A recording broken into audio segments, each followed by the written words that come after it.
Welcome to Esther worship channel. మరొక video ద్వారా మిమ్మల్ని కలుసుకోవడానికి దేవుడిచ్చిన కృపని బట్టి, ఆయన ఇచ్చిన ఆయుష్ని బట్టి, ఆరోగ్యాన్ని బట్టి, జీవం బట్టి, ఊపిరిని బట్టి ఆయనకు కృతజ్ఞతాస్తులు చెల్లిస్తున్నాను.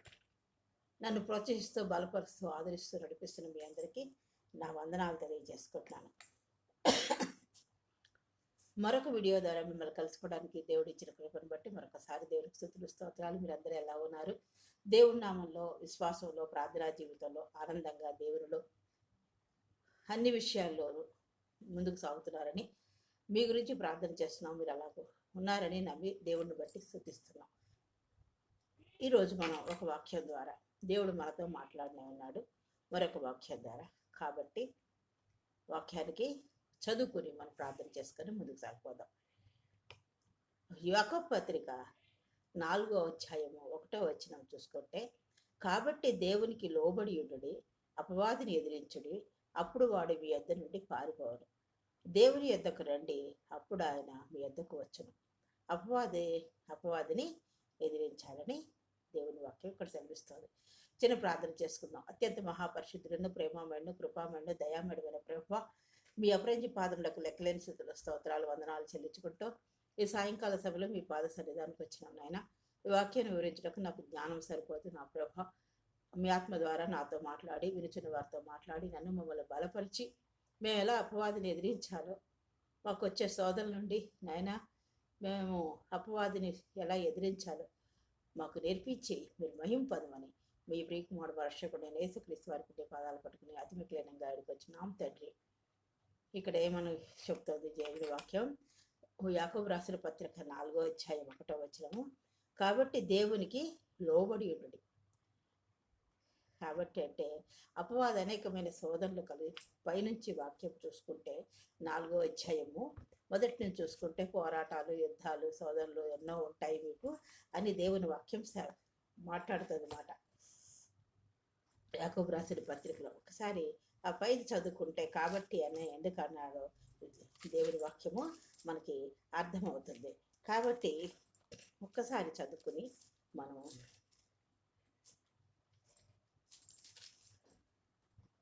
4వ అధ్యాయం యాకోబు రాసిన పత్రిక 4వ అధ్యాయం, మీలో యుద్ధములను పోరాటమును దేని నుండి కలుగుచున్నది? మీ అవయములో పోరాడు మీ భోగిచ్చల నుండియే కదా.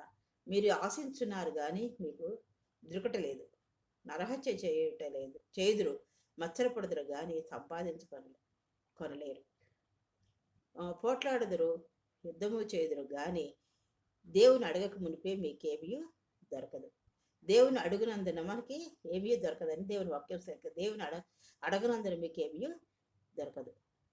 మీరు అడిగినను మీ భోగముల నిమిత్తము వినియోగించుటకై దురుద్దేశంతో అడుగుదురు గనుక మీకేమీ దొరకట్లేదు అని రాసుకుంటూ 7వ వచనంలో అక్కడి నుంచి అన్నీ చదువుకుంటూ వస్తే అలాగా ఏమేమి ఉన్నాయో తెలుస్తుంది. కాబట్టి దేవునికి లోబడి ఉండుడి, అపవాదిని ఎదిరించుడి, అప్పుడు వాడు మీ యొద్ద నుండి పారిపోవడం అని దేవుని వాక్యం సెలవిస్తుంది.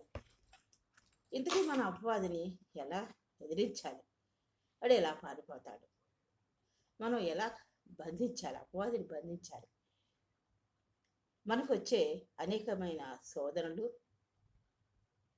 శ్రమలు, బాధలు, కష్టాలు, కన్నీళ్ళు, వీటన్నిటిలో సాతాను అనేకమైన కల్పిస్తుంది. కాబట్టి ఈ ఎన్ని పోరాటంలో, ఈ శ్రమలలో మనం అపవాదిని ఎదిరించాలంటే ఎలా ఎదిరించాలి? మనం యేసు రక్తాన్ని ధ్యానించాలి, సిలువ రక్తాన్ని ధ్యానించాలి. యేసు రక్తం చేయం, యేసు రక్తం చేయం, సిలువ రక్తం చేయం. అపవాదిని యేసునామములో బంధిస్తున్నాను, అపవాదిని యేసుక్రీస్తు వారి ప్రశస్త రక్తంలో బంధిస్తున్నాను, యేసుక్రీస్తు నామంలో బంధిస్తున్నాను, యేసుక్రీస్తు రక్తంలో బంధిస్తున్నాను, సిలువ రక్తంలో బంధిస్తున్నాను చెప్పుకుంటూ బంధించాలన్నమాట. మా అత్తగారు ఎప్పుడు యేసు రక్తాన్ని ధ్యానించేవారు. నిజమే, యేసు రక్తంలో స్వస్థత ఉంది, యేసు రక్తంలో విజయం ఉంది, యేసు రక్తంలో అన్నీ ఉన్నాయి. కాబట్టి యేసు రక్తం దెయ్యాలను వెళ్ళగొట్టేస్తుంది, దెయ్యాలు పారిపోతాయి. కాబట్టి యేసు రక్తాన్ని జయించాలి, ధ్యానించాలన్నమాట. కలిగి చేస్తుంది అన్నమాట. ఎన్నో శోధనలు కలుగజేస్తుంది అపవాది. శ్రమలు మన అవయవంలో పోరాడతాయి, శ్రమలు వస్తాయి అన్నమాట. భోగేచ్చల నుండియే కదా మన అవయవంలో పోరాడు భోగేచ్చల నుండియే కదా మనకి ఎన్నో ఆశలు, శరీర సంబంధమైన కోరికలు ఉంటాయి. ఉండడం ఉండడం వల్ల మనకు తెలియకుండానే ఆ శోధనలో ఆ శ్రమలో పడిపోతాం. మనం ఆశిస్తాం కానీ ఇది పొందుకోవాలి అది పొందుకోవాలి అనేసి మనం ఆశిస్తాం కానీ అది పొందుకోలేకపోతున్నాం.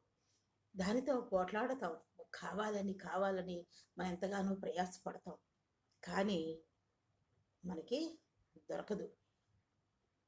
పోట్లాడతాము, దొరకదు. అసూయ పడతాం, మనకి జరగటం లేదు, వేరే వాళ్ళకి వస్తున్నాయి, వేరే వాళ్ళ ఉద్యోగాలకు వెళ్తున్నాము, ఒకవేళ ఉద్యోగాలకు వెళ్తున్నాము మనకి దొరకలేదు, అన్ని క్వాలిఫికేషన్ ఉన్నా వేరే వాళ్ళకు వచ్చింది. ఇలాగా మనం అసూయ పడతాం. మనం ఇంతగా ప్రార్థిస్తున్నాము, ఎంతగా దేవుల్లో ఉన్నాము, జరగటం లేదు అని అసూయ పడతాం. కానీ సంపాదించుకోవాలి, అసూయ పడతాం కానీ సంపాదించుకోవాలి. మన జవాబు ఎక్కడుంది? దేవుని దగ్గరే మన జవాబు పొందాలి. దేవుని దగ్గరికి వెళ్ళాలి. మొదటగా దేవుడి దగ్గర అడిగి మనం పొందుకోవాలి. మనం ఫస్ట్ దేవుని దగ్గర అడగము, ఏదో మామూలుగా ప్రార్థన చేసుకుంటాం, కానీ మనం నిరీక్షించి కనిపెట్టి ఇది నాకు దొరుకుతుంది, ఈ అపవాదిని జయిస్తాను, ఇందులో నేను జయం పొందుతాను, ఇది నాకు వస్తుంది అన్న సందేహం లేకుండా మనము ఉండము. దేవుని సన్నిధిలో మనం దేవుణ్ణి మొదటగా అడగం. మనం అడిగినను భోగేచ్ఛల నుండే అడుగుతాం. ఎంతసేపు శరీర సంబంధమైనవి, శరీరానికి, మన గృహానికి, మన బిడ్డలకి ఏం కావాలో అవన్నీ దురుద్దేశం ఉంటున్నాడు ఇక్కడ అడుగుతాం కనుక మనకేమీ దొరకదు. అంటే కొన్ని దేవుడే ఇస్తాడని నేను కానీ మనకేం కావాలి? దేవునిపై బలమైన విశ్వాసంతో ఆయన చిత్తాన్ని గ్రహించేలా మనం లోబడాలి. ఆయన చిత్తం మన పట్ల ఏముంది అని లోబడి ప్రార్థన చేస్తూ మనకి ఏది కావాలో దాన్ని దేవుని దగ్గర పెట్టి సందేహపడకుండా ప్రార్థన చేస్తూ అడగాలి. అప్పుడు ఆయన మనకి కృప చూపుతాడని విశ్వసించాలి. ఆయన కృప చూపుతాడు. అలాగే అసలు శోధనలు మనం ఎలాగే పడిపోతాం. ఆదికాండం 3:1 చూసుకుంటే సర్పము స్త్రీని మోసం చేసింది. స్త్రీని సృష్టించిన సర్పాన్ని మొత్తం అంతా ఆదాము ద్వారా అంతా సృష్టి చేసిన ఆ సృష్టిలో దేవుడు చెప్పిన ఆజ్ఞను లోబడలేదు. స్త్రీని సర్పం మోసం చేసింది. ఆ వృక్షము మొదటగా ఆహారము మంచిదియు కనులను ఆకర్షించింది మాట. మంచిదియు కనులకు అందమైనది వివేకమిచ్చు రమ్యమై ఉండుట చూచినప్పుడు ఆమె దాని ఫలాలు తినాలని ఆశపడింది. కొన్ని తీసుకుని తిని ఈ సర్పం మోసం చేసిందని గ్రహించక ఎంతో ఆనందంగా దేవునితో ఉండేవాళ్ళు. ఆమె అవి తింది. దాని ఫలాల్లో కొన్ని తిని తను తినడమే కాదు, తన భర్తకు కూడా ఇచ్చింది. అతను కూడా తిన్నాడు. ఇక్కడ ఏం జరిగింది? సర్పం మోసం చేసింది. కనులకు మంచిగా కనపడింది, అందమైనదై ఉంది, వివేకమైన ఆ ఫలాలు తినాలని లోకాశలో పడిపోయి ఆమె నేత్రాశలో పడిపోయి తిన్నట్టుగా నేత్రాశలో పడిపోయి దాన్ని ఆకర్షించడం వల్ల తిన్నట్టుగా మనం చూస్తున్నాం. ఈ విధంగా ఆదాము అవలు సోదరులో పడిపోయారు. ఇద్దరు పడిపోయిన తర్వాత వాళ్ళకి అపవాది వాళ్ళని పడేసింది. అలాగా ఆ సోదరులో పడేసిన తర్వాత ఏం జరిగిందో వాళ్ళకి దేవుడు ఏమి మాట్లాడి సర్పానికి శిక్ష విధించాడు అనుకోవాలి, లేకపోతే ఒక శాపం పెట్టాడు అనుకోవాలి స్త్రీకి. తర్వాత ఆదాము భూలోకంలోకి వచ్చేసినట్టుగా మనం చూస్తున్నాం. కాబట్టి ఇక్కడ అపవాది ముందుగా మన కనుల్ని ఆకర్షించేలా చూస్తుంది, అందమైనదిగా కనపడేలా చూస్తుంది, మంచిదిగా కనపడేలా చూస్తుంది. కాబట్టి మనం పడిపోతూ ఉంటాం. అపవాది ఇలా శోధన కలుగజేస్తుంది. ఈ శోధన మనం జయించాలి, మన జ్ఞానం కలిగి ఉండాలి.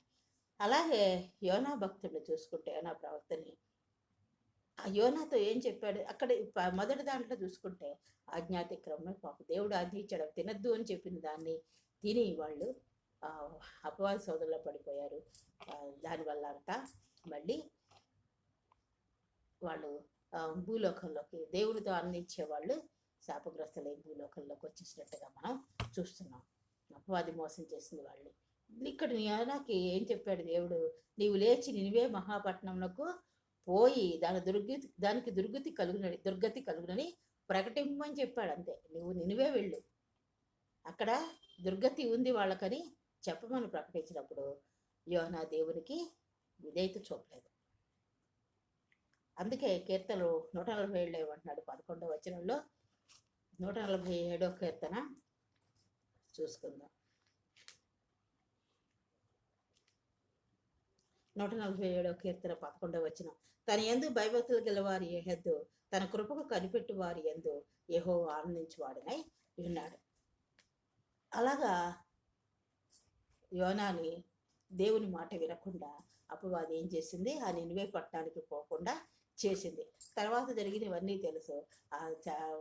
ఆ కథ అంతా మనకి తెలుసు. అయితే తర్వాత 3వ అధ్యాయంలో చూసుకుంటే యోనా మత్స్య గర్భంలోకి వెళ్ళిపోయినట్టు అక్కడి నుంచి దేవుడికి మొరపెట్టినట్టుగా మనం చూస్తాం. ఆ నాచు శరీరంలో, మత్స్యం శరీరంలో, చేప గర్భంలో ఉండి ఆయన మొరపెట్టినట్టుగా చూస్తున్నాం. అందుకే ఇక్కడ ఆయన కృప గురించి కనిపెట్టాడు. ఇలాగా ఈయన కూడా కృప గురించి కనిపెట్టాడు. ఆయన భయభక్తులకి ఉన్నాయి దేవుని యందు, కానీ మాట వినలేదు. మాట ఆయన ఆజ్ఞకు లోబడకుండా వెళ్ళమన్న చోటకి వెళ్ళలేదు కాబట్టి ఆయన కృప గురించి ప్రార్థన చేశాడు. మరి కీర్తన 138 13వ వచనం 13వ వచనం చూసుకుంటే 17వ వచనం. నాకు మొరపెట్టుము, నేను నీకు ఉత్తరం ఇచ్చేదను. 137 చదువుకుందాం ఒకసారి.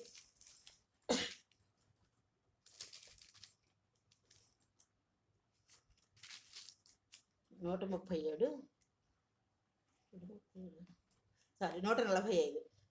తనకు మొరపెట్టు వారికి అందరికీ యెహోవా సమీపముగా ఉన్నాడు. తన యందు భయభక్తుల వారి కోరిక ఆయన నెరవేర్చను.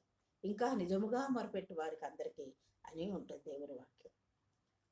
యోబు కూడా అంతే. యోబుకు కలిగిన సమస్తమును మొత్తమని అపవాదికి దేవుడు అనుమతి ఇచ్చాడు. అయితే అతనికి ఏమాత్రమునో హాని చేయకూడదు, అది ప్రాణానికి అని సెలవిచ్చాడు.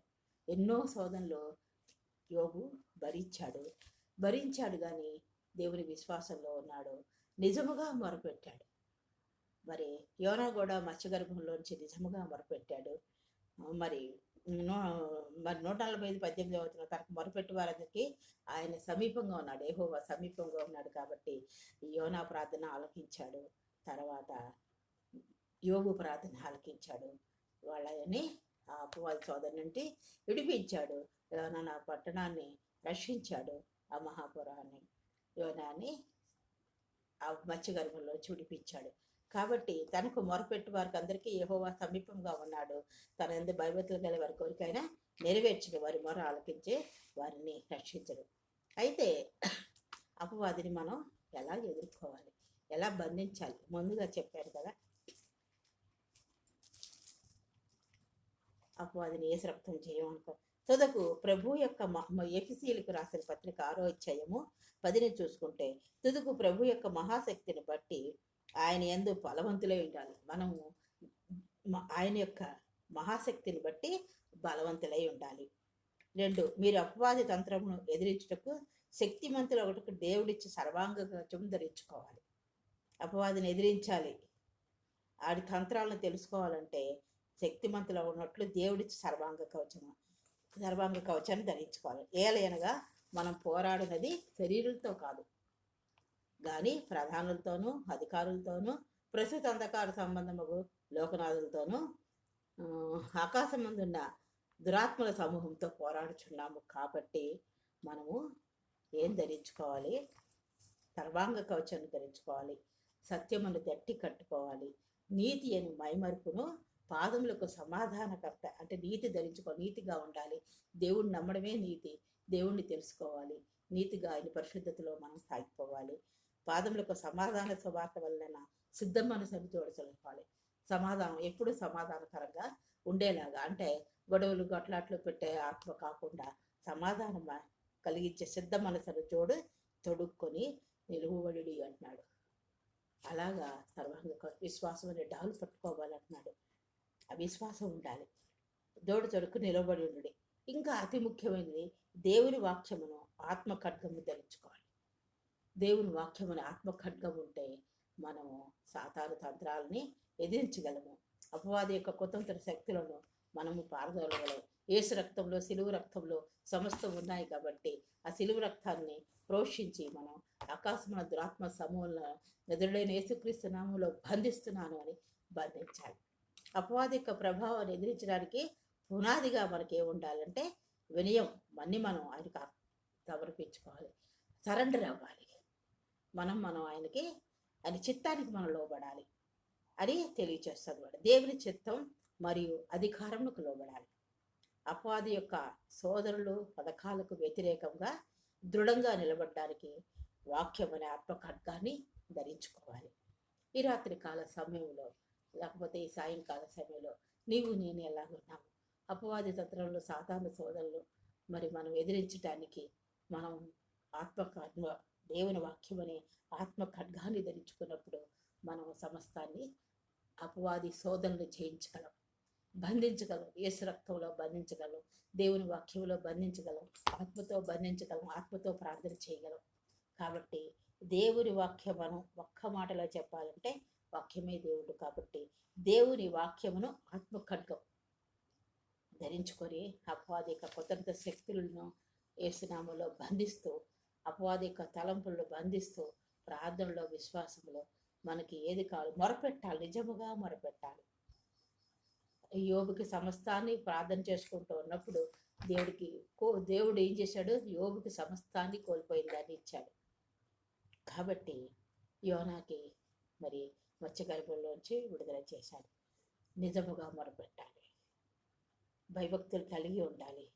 దేవుడు ఆలకిస్తాడు. ఆయన కృప గురించి కృపకి కనిపెట్టాలి, ఆయన కృప కోసం వేచి ఉండాలి, కనిపెట్టాలి. వినయము నుండి నిజమైన ఆధ్యాత్మిక బలం వస్తుంది. వినయం ఉంటే, దీనత్వం ఉంటే నిజమైన ఆధ్యాత్మిక బలం వస్తుంది.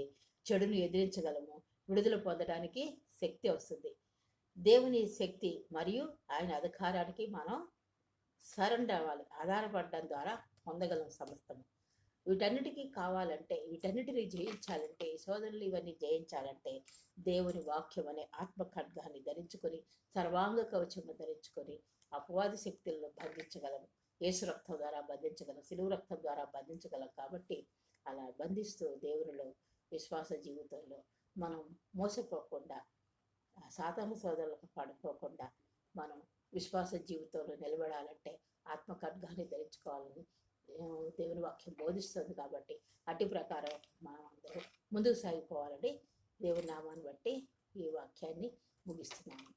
చిన్న ప్రార్థన చేసుకుందాం. అత్యంత మహాపరిశుద్ధులను, ప్రేమమేడు, కృపామేడు, దయామేడుగానే ప్రభావ మీ అపరించి పాదులకు లెక్కలేని స్థుతులు, స్తోత్రాలు, వందనాలు చెల్లించుకుంటూ మరొకసారి నీ పాదసన్నిధికి వచ్చిన ఆయన మరి అపవాది సోదరుల నుండి నాయన మేము విడుదల పొందాలంటే దేవుని వాక్యం అనే ఆత్మఖడ్గాన్ని సర్వాంగ కవచం ధరించుకోమని దేవుని వాక్యము సెలవిస్తుంది ప్రభా. అట్టి ప్రకారం నాయన దేవుని వాక్యం అనే ఆత్మఖడ్గాన్ని చేత పట్టుకుని, విశ్వాసం అనే డాలు పట్టుకుని, పాదములకు సమాధానం అనే సిద్ధ మనసునే జోడు తొడుక్కొని విశ్వాస జీవితంలో కొనసాగిపోవాలని నాయన మీ వాక్యం సెలవిస్తుంది. కాబట్టి అట్టి ప్రకారం మేము నడుచుకుంటూ కృపను గురించి మీ ఆత్మశక్తిని మాకు అనుగ్రహించి మరి మహింపదమని మీ ప్రియకుమారుడు మా రక్షకుడైన మీరు మాతో మాట్లాడినందుకు మీకే వందనాలు, స్తోత్రాలు చెల్లించుకుంటూ మీ ప్రియకుమారుడు మా రక్షకుడైన యేసుక్రీస్తు వారి పుణ్య పాదాలు పట్టుకుని అతి మిక్కిలినంగా వచ్చుతాం తండ్రి. ఆమేన్. నన్ను ప్రోత్సహిస్తూ బలపరుస్తూ ఆదరిస్తున్నందుకు వందనాలు. మీ గురించి, మీ కుటుంబాల గురించి ప్రార్థన చేస్తున్నాం. నా గురించి, నా కుటుంబం గురించి, నా బిడ్డల గురించి, అందరి గురించి ప్రార్థన చేయాలని కోరుతూ మరొకసారి నన్ను ప్రోత్సహిస్తున్నందుకు, బలపరుస్తున్నందుకు, మరి లైక్ చేయడమే కాకుండా సబ్స్క్రైబ్ చేసుకున్నందుకు కూడా మీకే వందనాలు, స్తోత్రాలు మీకే వందనాలు చెల్లిస్తున్నాను. దేవుడి పరిశుద్ధ నామముకి స్తుతులు, స్తోత్రాలు, వందనాలు చెల్లిస్తున్నాను. దేవుడి వాక్యమును దీవించును గాక. ఆమేన్. దేవుడు మిమ్మల్ని అందరినీ దీవించును గాక.